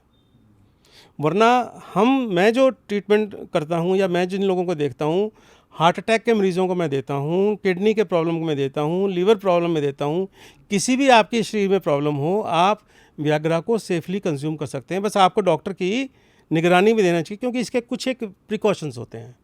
That's it. साइड इफेक्ट नहीं है ना इसका? कुछ साइड इफ़ेक्ट होते हैं, ऐसी कोई दवाई नहीं जिसके साइड इफ़ेक्ट नहीं होता। मैक्सिमम साइड इफ़ेक्ट होते हैं हेडेक। तकरीबन 10 से 12% लोगों को हेडेक हो जाता है। व्याग्रा के अंदर आपको कई बार पेट में गड़बड़ हो जाती है, एसिडिटी हो जाती है, कई बार आपकी विजन ब्लूइश हो जाती है। ऐसा लगता है जैसे आप ये देख रहे हैं तो इसके आसपास में एक ब्लूइश कलर की लाइनिंग है, ब्लू कवर ऐसा लगता है। आपके कई बार नाक बंद हो जाती है, कई बार आपको शरीर में दर्द हो जाता है। अब टेडेलाफिल है, उसके कुछ साइड इफ़ेक्ट एक्स्ट्रा हैं, जैसे आपको कमर में या पैरों में दर्द हो जाता है, राइट। ऐसे ही अलग इनमें एक एवानाफिल आजकल नई दवाई आई है जो काफ़ी सेफ़ समझी जाती है। इसके हेडेक के चांसेस सबसे कम होते हैं। अगर आप इन चीज़ों को छोड़ दें तो ये दवाइयाँ काफ़ी सेफ़ हैं। प्री मैच्योर इजैकुलेशन क्या होता है? Premature ejaculation is when जब आप you tend to ejaculate before you desire. और दूसरी बात, इससे आपके पार्टनर्स के अंदर डिस्कॉर्ड हो, मतलब झगड़ा हो। सपोज मान लीजिए किसी पार्टनर में, किसी कपल के अंदर 1 मिनट में डिस्चार्ज हो जाता है and both are happy with that, उसको हम प्रीमेच्योर इजैकुलेशन नहीं कहेंगे। That is normal for them it is normal. लेकिन अगर मान लीजिए 15 मिनट के बाद भी दोनों में झगड़ा होता है तो हम कहेंगे देयर इज़ अ प्रॉब्लम, उनको हेल्प की ज़रूरत है। तो there has to be some marital discord, या आपस में आपको कोई स्ट्रेस है, प्रेशर है, परफॉर्मेंस प्रेशर को कुछ भी, वो उसके कारण होते हैं, वो उसके कारण होते हैं। लेकिन यदि ये है कि आपका डिस्चार्ज जल्दी हो रहा है बिफोर यू डिज़ायर और आपको इसकी वजह से प्रॉब्लम हो रही है, then it is premature ejaculation. क्या क्या प्रॉब्लम आ सकता है रिलेशनशिप में? रिलेशनशिप में जनरली देखिए मेल्स और फीमेल्स दोनों में प्रॉब्लम आ सकती है। मेल्स के अंदर अगर प्रीमेच्योर इजैकुलेशन बार बार होता है तो लैक ऑफ सेल्फ कॉन्फिडेंस इससे हो जाता है, आपको सेटिस्फेक्शन नहीं होती है, आपको ऐसा लगता है कि लाइफ में कुछ मिस है, आपकी जो आपकी सेल्फ रिस्पेक्ट है वो कम हो जाती है, और उसका नतीजा ये होता है कि आप अपने पार्टनर को अवॉइड करना शुरू कर देते हैं, उससे बचते हैं। और फिर बाद में, पहले तो आप रिलेशनशिप से बचते हैं, अगर वो चाहती है या एडवांस करती है तो आप उसको किसी न किसी बहाना लगा के आप साइड में हो जाएंगे, और फिर बाद में अपने पार्टनर से भी आप उसको अवॉइड करना शुरू कर देंगे। और अगर ये ऐसा चलता रहे तो ऐसे बहुत सारे केसेस में डाइवोर्स हो जाता है। फीमेल में फ्रस्ट्रेशन होगी, उनको ऐसे लगेगा कि हमारा पार्टनर जो है, हम क्या बात है, हमें कोई कमी है, मैं इतनी अच्छी नहीं हूँ, उनको अच्छी नहीं लगती हूँ, या कई फीमेल्स को ऐसे लगता है कि उनका कहीं बाहर कोई रिलेशनशिप है इसलिए वो मेरी तरफ नहीं जाते हैं, राइट। तो इस तरह की गलतफहमियाँ हो जाती है और आपस में फिर बहुत सारी डिस्कशंस हो जाती हैं, झगड़े हो जाते हैं, और कभी कभी इसके लिए तलाक भी हो जाता है। इसका कोई ट्रीटमेंट है या एक्सरसाइज से ठीक हो जाता है? बहुत अच्छे ट्रीटमेंट, नहीं, इसके बहुत अच्छे ट्रीटमेंट है। इसके देखिए सेंसिटिविटी, हाइपर सेंसिटिविटी इसका सबसे इम्पॉर्टेंट कारण है। पेनिस कई बार सेंसिटिव हो जाता होता है, तो उसके लिए हम एक सर्जरी भी करते हैं, फ्रेनुलॉटमी। ओके, क्या होता है वो? फ्रेनुलॉटमी के अंदर पेनिस होता है ना, इसके नीचे एक फ्रेनुलम होता है, राइट, उसको हम थोड़ा इलोंगेट कर देते हैं, तो उससे बहुत सारे लोगों में फ़ायदा होता है। सबके लिए फ़ायदेमंद नहीं है, लेकिन कई लोगों में बड़ा अच्छा रिजल्ट आता है, राइट। और भी कुछ सर्जिकल टेक्निक्स हैं, हालांकि उनके जो रिजल्ट्स हैं वो कंसिस्टेंट नहीं हैं, तो कई लोगों में इसका फ़ायदा होता है। इसके अलावा जो सबसे इम्पॉर्टेंट इसका ट्रीटमेंट है वो है मेडिसिन। जो SSRIs होते हैं, एक ग्रुप इसका मेडिसिन का, जो कि डिप्रेशन में भी यूज़ होता है, वो दवाइयाँ हम इसमें इस्तेमाल करते हैं। जो मैं ट्रीटमेंट करता हूँ, जो मैंने देखा है कि SSRIs को हम 6 से 8 महीने के लिए देते हैं, उसके बाद इसको धीरे धीरे रिड्यूस करके बंद कर देते हैं, राइट। बहुत सारे लोग इससे रिकवर हो जाते हैं। जो लोग रिकवर नहीं होते उनको SS या एज ए रिक्वायर्ड वैसा मेडिसिन देते हैं, जिससे वो उनका काफ़ी समय तक वो नॉर्मल सेक्स कर सकते हैं। तो इसके ट्रीटमेंट तो बहुत इफेक्टिव है। अगर हम इरेक्शन की बात करें तो ऑयल और मसाज से हो सकता है क्या? नो नो नो नो, उससे कुछ नहीं होता? कोई साइंटिफिक ऐसा कोई तरीका नहीं ओके। है। अगर हम पढ़े ना तो बाहर भी कई बार नहीं होता, वो जड़ी बूटियाँ होती है, जड़ी बूटियाँ बहुत सारे हमने बैनर्स देखे हो। अगर मैं मेरे एरिया की बात करूँ तो मेरे एरिया में बहुत सारे बोर्ड है कि ये जड़ी बूटी है, ये ऑयल मसाज करने से इरेक्शन होगा या तो आपकी साइज़ बढ़ेगी, बहुत सारे हैं। तो क्या वो लेना सही है क्या? नहीं, बिल्कुल भी सही नहीं है। देखिए, मैंने आपको बताया कि इंडिया के अंदर अभी तक सेक्सोलॉजी एक ब्रांच ऐसी नहीं है जो मेडिकल कॉलेजेस में पढ़ाई जा सके। आपको भी जानकारी के लिए बता दूं कि एक बार ऐसा कोशिश की गई थी इंडिया में, KEM हॉस्पिटल बॉम्बे में ऐसा किया गया था। डॉक्टर प्रकाश कोठारी का अगर आपने नाम सुना हो, वो बड़े he is a legend in sexology, तो वो उसके इंचार्ज थे, वहाँ पे वो टीच करते थे, लेकिन कोई रिकॉग्नाइज कोर्स उनके टाइम में भी नहीं हुआ। इसके अलावा अगर छोड़ दें तो कहीं पे भी इस तरह का कोर्स नहीं शुरू किया गया। तो ऐसी स्थिति में जब क्वालिफाइड डॉक्टर्स नहीं होते तो ऐसे लोग तो फिर खूब आ जाते हैं। लोगों को इसका कोई ना कोई तरीका चाहिए, तो फिर इनके पास, और वो ऐसे भ्रामक जो है वो बातें करते हैं जो इजीली लोग जो है उसके अंदर ठगे जाते हैं।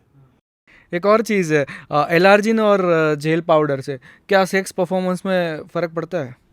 देखिए, ये एक रीसेंट चेंजेस हैं, कुछ रीसेंट रिसर्चेज हैं। जो L-आर्जिनिन क्या है? L-आर्जिनिन एक अमीनो एसिड है, ओके। जिससे नाइट्रिक ऑक्साइड बनता है, जो हमारी गैस जिसका मैंने जिक्र किया, जिससे इरेक्शन होता है। तो जो रिसर्च है उसमें 3.5 to 5 ग्राम्स पर डे L-आर्जिनिन दे के, और देखा गया था कि इससे कुछ फ़र्क पड़ता है नहीं पड़ता है। कुछ लोगों में इसका फ़ायदा देखा गया, राइट। तो अभी जो लेटेस्ट जो रिकमेंडेशन है कि अगर आप हाई डोजेज़ में इसको देते हैं तो जो माइल्डर केसेस हैं, जिनको हल्का है और बेसिकली साइकोलॉजिकल रीज़न है उनकी इरेक्टाइल डिसफंक्शन के, उनको थोड़ा फ़ायदा हो सकता है। लेकिन ये अभी कोई फिक्स्ड ऐसा कोई, जैसे जिस प्रकार से PD5 इनहिबिटर जैसे सिल्डेनाफिल है, टेडेलाफिल है, जिसका इफ़ेक्ट आपको 100% श्योर है कि आपको होगा ही होगा, ऐसा नहीं है इसका, ठीक है। तो एटलीस्ट मैं अपने प्रैक्टिस में इसको यूज़ नहीं करता।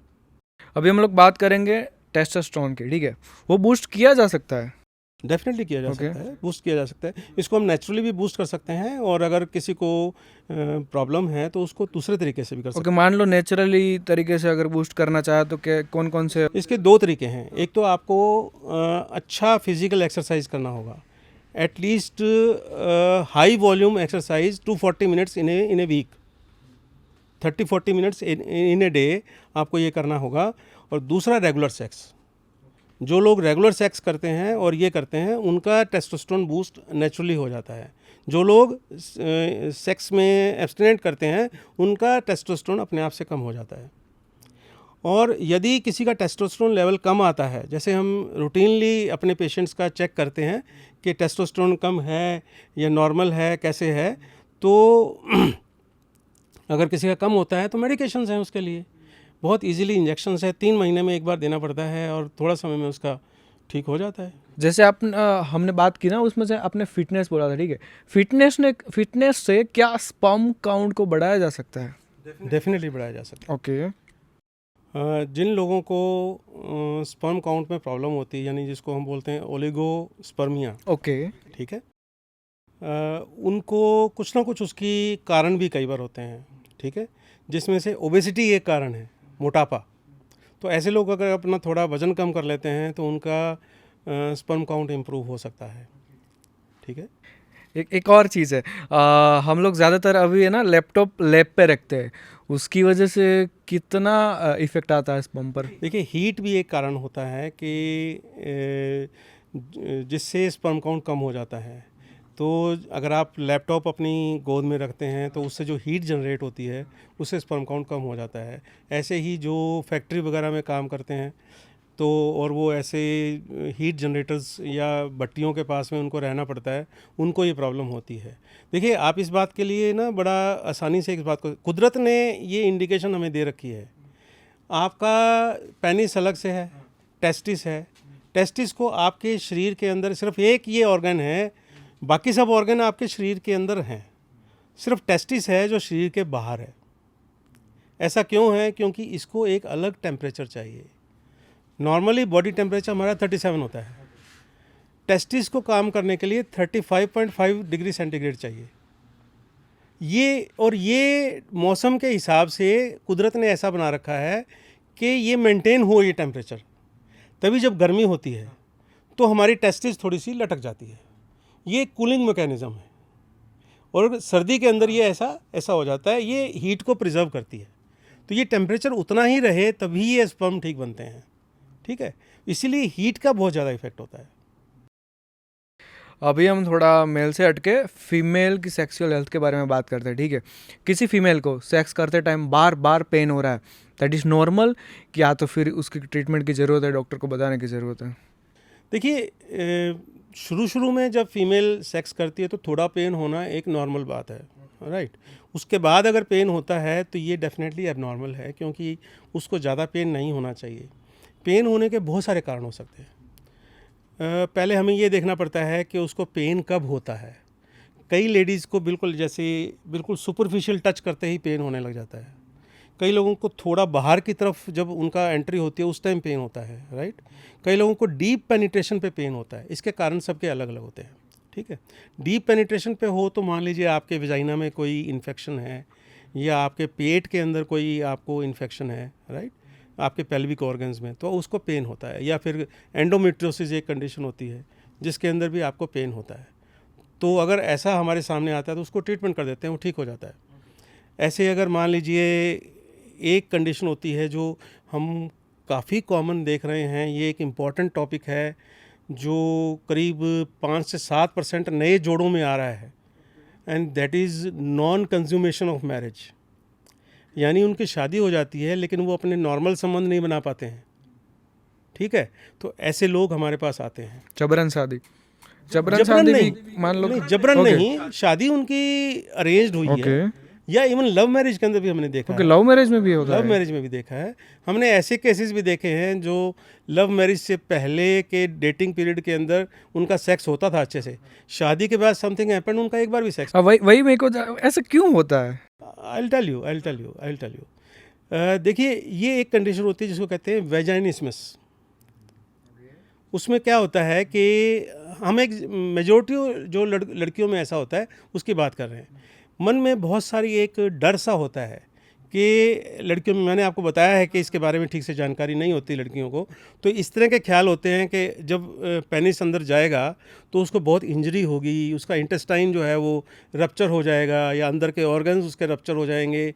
कई बार वो ऐसा सुन लेती है कि उसको दर्द बहुत ज़्यादा होगा, तो एक डर सा बैठ जाता है, जिसका असर ये होता है कि उसका जो वेजाइना है वो बिल्कुल स्पाज्म में चला जाता है, बंद हो जाता है एक तरह से, राइट। इसको कहते हैं वेजिनिज्मस, राइट।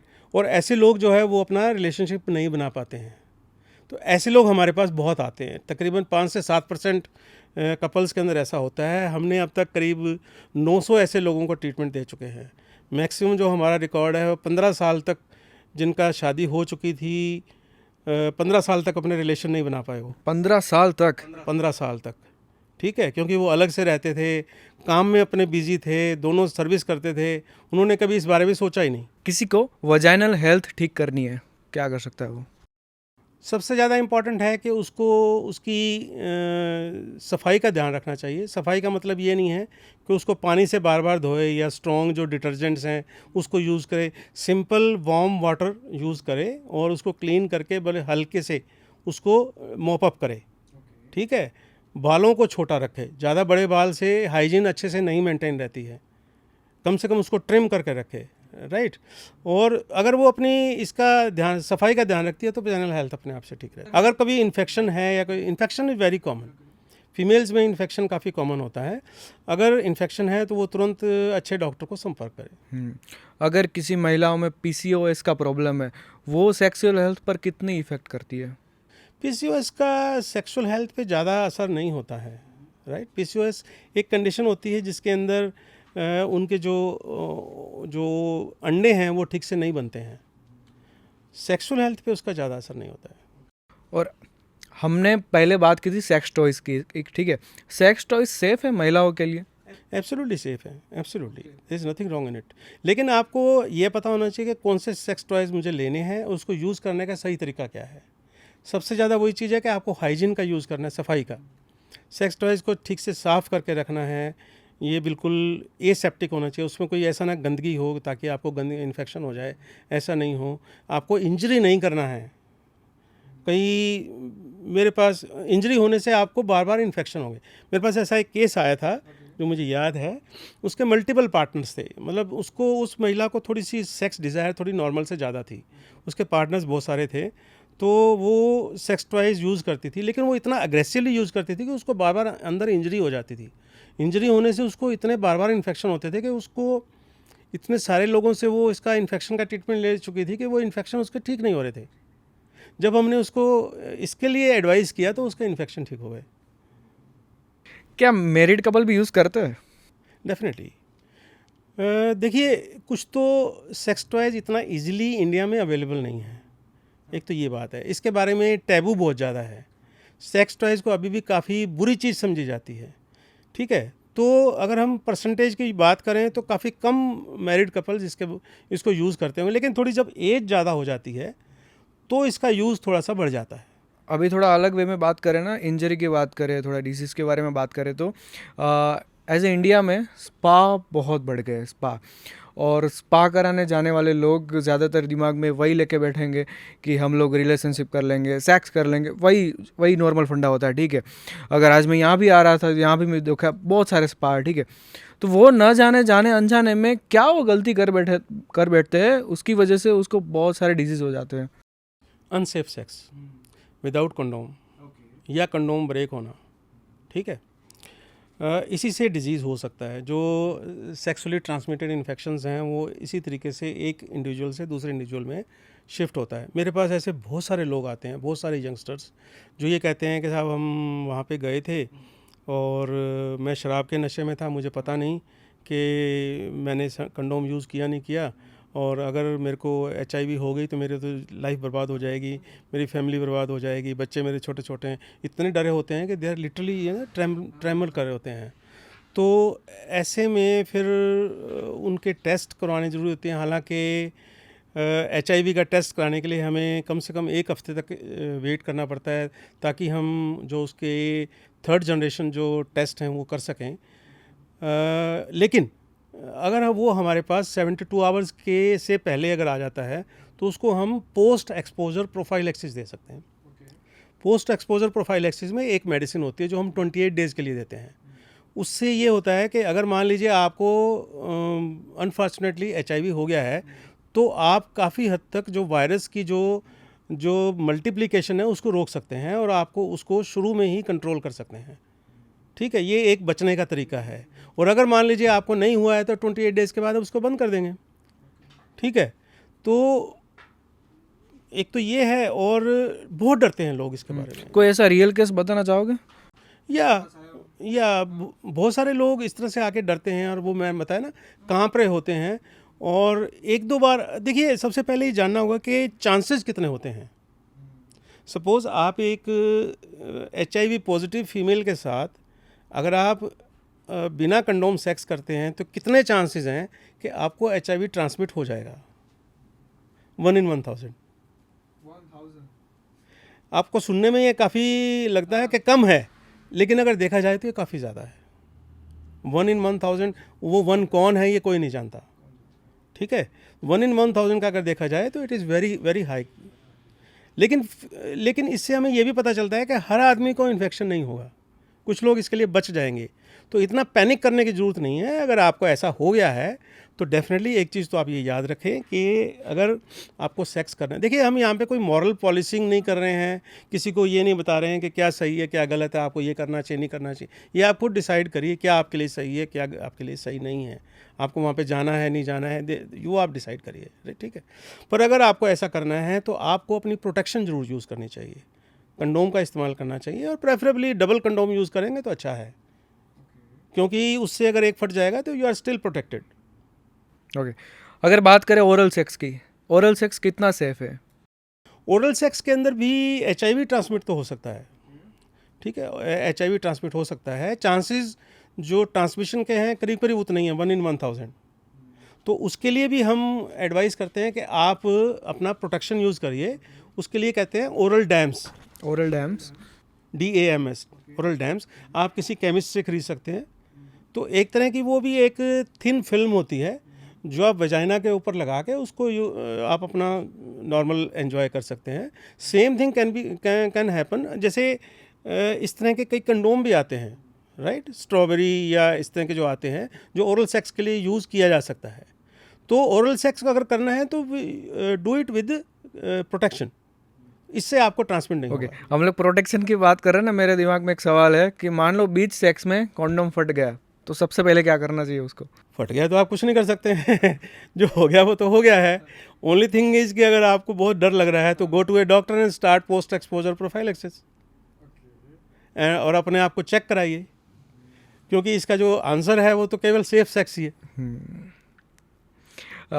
एक और चीज़ है, शायद आपको पता होगा, सूरत में है ना अभी वाइब स्वेपिंग का कल्चर चल रहा है, ठीक है?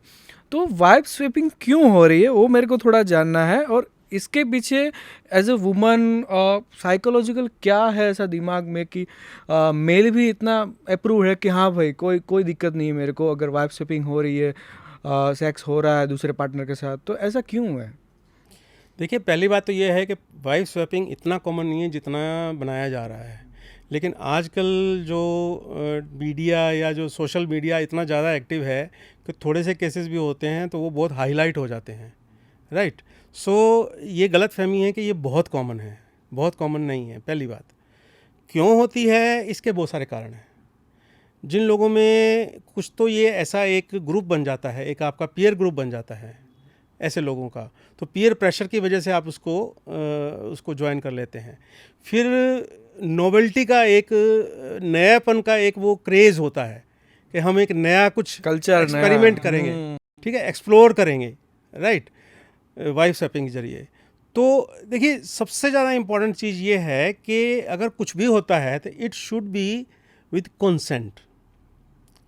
कंसेंट होना बहुत ज़रूरी है। अगर हम इसके अंदर लॉ की बात करते हैं, देखिए सूरत केस में क्या था, सूरत केस में ये हो रहा था कि जो फीमेल थी उसका ये कहना था कि उसके साथ ये ज़बरदस्ती हो रहा है, यानी जो मैं पॉइंट उठा रहा हूँ कंसेंट का, वो उसमें नहीं था। That was a problem. तो ये तो एक तरह से क्राइम ही हो गया ना, अगर कंसेंट के बिना सेक्स करे कोई तो, भी हाँ। होता है तो वो तो रेप हो गया, वही ना, क्राइम हो गया ना वो तो क्राइम हो गया। अगर कंसेंट के साथ होता है, यही मैं बात कह रहा हूँ कि लीगल जो इसकी पोजीशन है कि अगर कभी कोई दो एडल्ट्स 4 दीवारी के अंदर एक दूसरे के कंसेंट से कुछ भी कर रहे हैं तो वो लीगल लॉ कहता है कि that is not a problem. तो वाइब स्वैपिंग होता है या कुछ भी होता है, अगर वो कंसेंट से है, देखिए मोरली ये गलत हो सकता है, मोरली गलत है, हम हमारे ट्रेडिशंस के हिसाब से गलत है, ठीक है, पर अगर हम जो रियलिटी बात करें तो वाइब स्वैपिंग होना, अगर लीगली बात करें तो अगर कंसेंट के बिना है तो प्रॉब्लम है, कंसेंट के साथ है तो कई लोगों में होता है।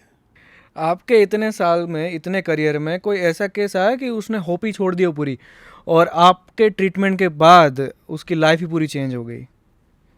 हाँ, ऐसे कुछ केसेस आए हैं मेरे पास। एक केस मुझे याद आता है,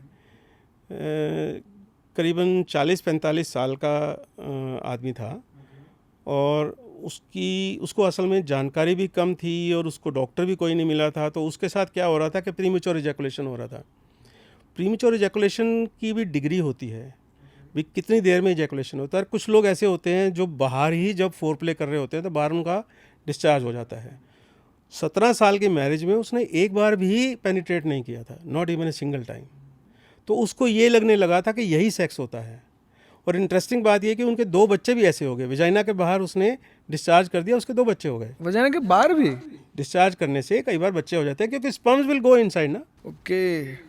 तो स्पर्म्स तो क्योंकि मोटाइल होते हैं, काफ़ी तेज़ी से चलते हैं, तो sometimes if you are lucky तो आपके यूट्रस में भी जाके आपको फर्टिलाइजेशन हो जाएगी। ऐसा होता है कई बार।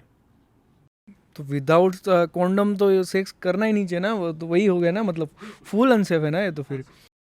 तो उसको ऐसा लगता था कि सेक्स का मतलब यही है, तो उन्होंने नेचुरली पूरा पेनिट्रेटिव सेक्स तो कभी एंजॉय नहीं किया। तो हमने साहब जब सारी बात सुनी तो उसको कोई उम्मीद नहीं थी, ठीक है अब यही सेक्स है, तो उन्होंने समझौता कर लिया था।